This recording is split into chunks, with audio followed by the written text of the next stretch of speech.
Do you believe in the reality of this vibrational reality? Mm-hmm. And do you believe that it is calling you? Mm-hmm. And do you believe that you can hear the calling when you're worried? No. So does it make sense to you that you would do anything that you could to just sort of lighten up? Mm-hmm. Do you have the ability to lighten up? Mm-hmm. And why do some things feel so important that you can't really lighten up? Esther knows this. She's argued with us about many things. But, I know how I'm supposed to feel, but this is so in my face. Mm-hmm. So when you wake up in the morning, mm-hmm. do you have a long list of troubling things? Not a long list, just a significant list. And just give us a brief description of the nature of those troubling things. Biggest thing would be around money. Do you believe that there's money in your vortex? Yes. And do you believe that feeling lighter about it lets some of it loose into your experience? Mm-hmm. And yet you feel tense about it, which doesn't let it loose? Don't you sort of want to do the thing that would loosen that up? Mm-hmm. So does it feel to you that the thing that would loosen up the money is to think about the money? No. So what might you think about that's not related to money, that has almost no resistance in it? What could you think about that would loosen it up? In other words, are you understanding? The topic that's bothering you, we want it to be irrelevant to you. And that's hard because law of attraction keeps making it relevant. But every time it shows up, you've got to say, I'm not ready for you now. I'm still mad at you. I'm not ready to think about you now. I'm still mad at you. I'd rather think about you. I'd rather think about this. I'd rather think about that. Are we making any inroads into your deciding about how you might approach it differently? I'm wondering if it's the balance of the amount of time that I'm not spending on other subjects, because I do this. I spend time asking myself what would feel good to think about now, or what would feel good to do now, and try to stay off that subject. Or when I'm on that subject, I try to just be really general. So I try to apply those things. Are you saying that this is a subject that has so many facets in your life that it's hard to stay off of? It's hard to stay off of, and I also, I'm aware of my guidance, and I think about like driving on the interstate and those bumps along the side of the road, and I know that when I feel those bumps that I should correct my steering, but I feel like when I'm trying to correct my steering, I feel like the steering wheel's locked. The reason that we ask this question, and all of you will benefit by this conversation, the reason we ask this question is because we know it must sound very simplistic to you all when we say, oh, these important things are bothering you, well, just don't think about it. Think about this lighter, fluffier thing over there. And while it sounds like a good idea, if what's bothering you is showing up in your experience and bothering you now, then of course, this is all easier said than done. It's easier to experience theoretically than it is to experience in actuality. So if a subject that is really troubling only comes up occasionally, it'd be pretty easy for you to just stay off the subject mostly, and everything in your life would improve. But if this thing that's really dogging you, which is usually money, health, or a relationship, it's usually one of those things that's the big bugaboo. If this thing that's sort of dogging you keeps showing up, and just staying off the subject isn't happening because it's just too bumpy of a ride for you, and so you just keep being called back to it, then it's important to take the subject and diffuse it by focused and deliberate thought. Bridge your belief about it. Now, that's really not what we want to encourage you to do. And if we were just meeting with all of you today and it was just your first emergence into physical experience and you didn't have so much piled up that you were worried about, then we could just say, focus on the puppy and you'll live happily ever after. And the little kids seem to know that. But after you have these things that you've got a lot of momentum going, then when we say focus upon the puppy, you can't focus upon the puppy because there's already enough momentum. It's already showing up. It's like law of attraction is causing it to demand your attention.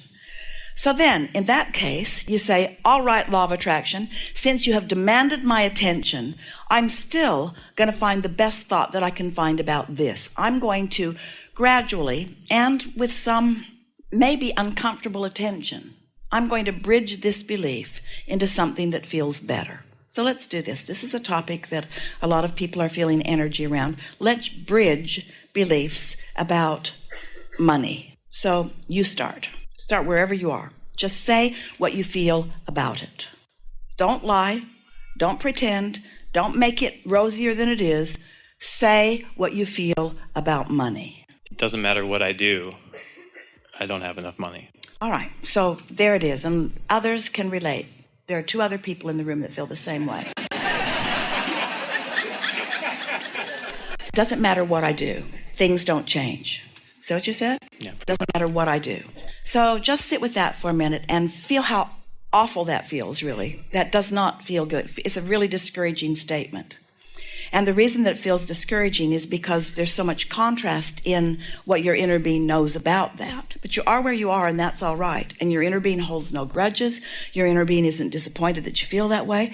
But nevertheless, your inner being is going to continue to feel the optimistic way your inner being feels about it relative to you. So when you feel that way, you can feel the discord. So your interest here in bridging a belief, what your goal is to soften the negative emotion, to cause the negative emotion to be less strong. Because think about it, if the negative emotion is less strong, then the engines are falling off that end of the track. And now momentum is starting to take you toward closing that gap. You're going to feel better just with a little bit of attention to the subject. So it doesn't matter what I do, things don't change for me financially. And now we're just going to pile on a little bit. Doesn't matter what I do with action. Doesn't matter what job I have. Doesn't matter how many hours I work. Really getting carried away on your behalf. Doesn't matter how many hours I work. And it apparently doesn't seem to matter how much Abraham crap I apply. Things just are not getting that much better. So there, it's said. It's all out there in the open. This is how I feel. Except things are not getting so much better, things are getting worse. The harder I try, the worse it gets. There you go. There you go. The harder I try, the worse it gets. So, good. Now let's start there, because your inner being inspired that thought just now. Mm-hmm. Such a good thought, because that's a thought that you can begin to pick up on. The harder I try, the worse it gets. There's something in the Abraham logic that speaks to that. Because when I'm trying with action to compensate for a vibration. I'm not really dealing with the vibration. I'm not really shifting the vibration. And the more attention I give to what I don't want, then the more it feels like I need to try. But there's logic in that, because law of attraction says the more attention I give toward what I don't want, then the more I am disallowing what I do want. So it's too big of a jump for me to say, oh, it's going to be all right, because I've already worked myself into a place where I've kind of proven to myself that it's not really getting that much better. In fact, it's getting a little bit worse.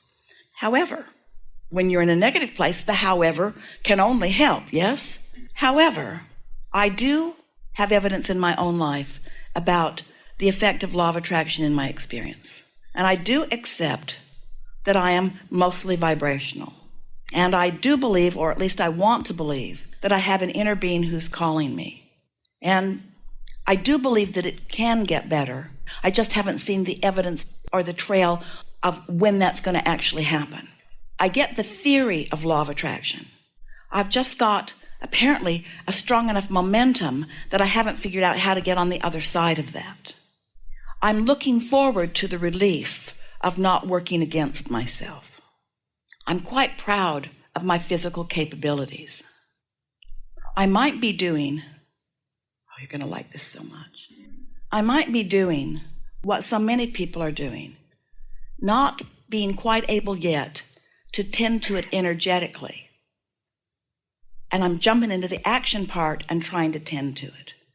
But action, which I'm using to try to compensate for energy that I didn't work out well, is counterproductive. Now, we're going to come back and we're going to do more bridging. But before we do, there's a piece of something that we would like all of you to hear. You're going to feel strong understanding and resonance wash through you. This is going to click into place for you in a very strong way. So let's start with the subject.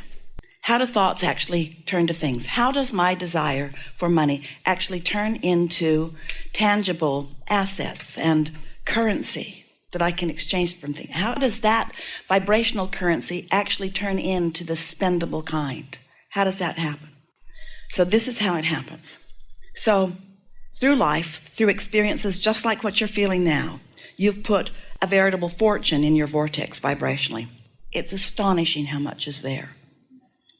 That's part of the reason that you're feeling so much frustration. It's because the larger part of you knows it and the human part of you doesn't. And so the stronger you feel about something, the more the vortex has to offer you. So here's this fortune that is there, ready for your receipt. So let's say that you are able to get distracted from it. We're just pretending for a moment. You are able to get distracted, that there are a lot of other things that are really pleasing to you that have your attention. Or let's say you went on a 2-week paid vacation that someone else paid for, so just for a little while you weren't giving any thought to any of the things that you're worried about. So you're sort of more in a neutral zone than you've been for a while. So ideas begin to come from this vortex, and they bubble up, and you almost receive them, and they bubble up, and you almost receive them, and they bubble up, and you almost receive them, and they bubble up, and you almost receive them. And then one day, after a particularly good morning, walking on the beach and having a wonderful time with someone, they bubble up and you get it. You get the idea. The vibration turns to a thought in your mind that sparks you in a new way, and you feel a little elation or a little expectation. You feel just a little enthusiasm about something. You feel renewed for just a moment.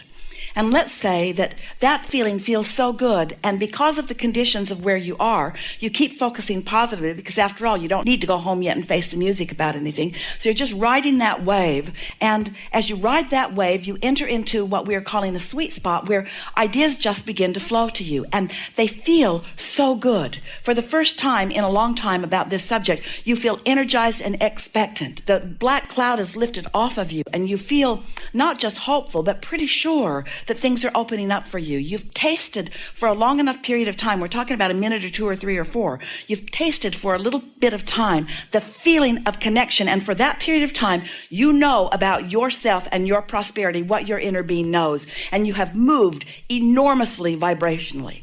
Now, the leverage of that is bigger than we can even describe.